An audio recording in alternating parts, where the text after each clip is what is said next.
chào các bạn. Thì trong chương trình hôm nay thì Tân Đại Dương xin đọc một bài cảm nhận của một bạn du học sinh lần đầu tiên mới tới Úc.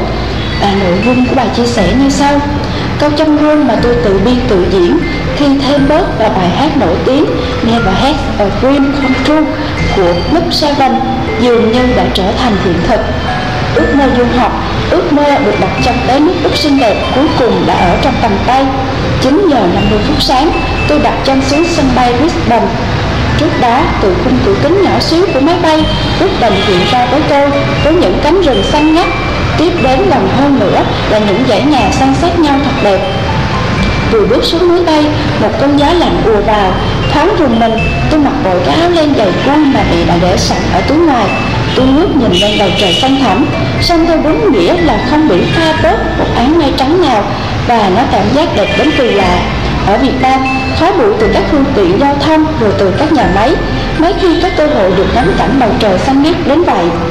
Trước chuyến đi, tôi với mẹ đã xem xét kỹ lưỡng những quy định về việc đóng gói hành lý khi nhập cảnh vào Úc và đã để riêng những thứ cần thiết phải duyệt vào một vali riêng. Dù đã ghi và đánh dấu rất rõ trong thẻ được phát trước khi mà xuống máy bay, và tôi vẫn không khỏi lo lắng. Tự nghĩ ra câu trả lời, rồi tự trả lời phòng trường hợp người ta hỏi, rồi suy nghĩ ra đủ loại tình huống rằng sẽ rắc rối lắm đây. Vậy mà khi hành lý được đưa ra để kiểm duyệt, bà nhân viên hải quan chỉ mở ra ngó nghiêng một lúc rồi khẽ cười, "Good job, darling." Thở phào nhẹ nhõm. Ngay lúc đó chỉ tiếc là đã bỏ quên 2 bịch cá khô của mẹ đã gói kỹ ở nhà vì sợ người ta cấm. Đẩy 2 cái vali to bự ra ngoài, việc đầu tiên là tôi chạy ra ngay quầy đổi tiền để đổi tiền lẻ.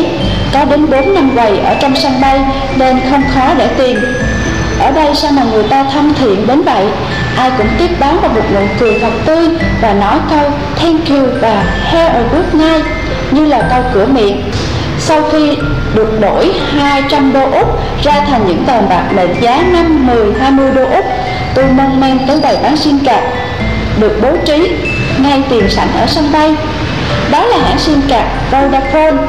Tôi cũng đã từng nghe mấy đứa bạn ở nước ngoài kêu xài hãng này tốt lắm. Về vấn đề này thì khi nào tìm hiểu kỹ hơn thì tôi sẽ viết thêm, vì ở Úc có nhiều hãng khác cũng rất tốt.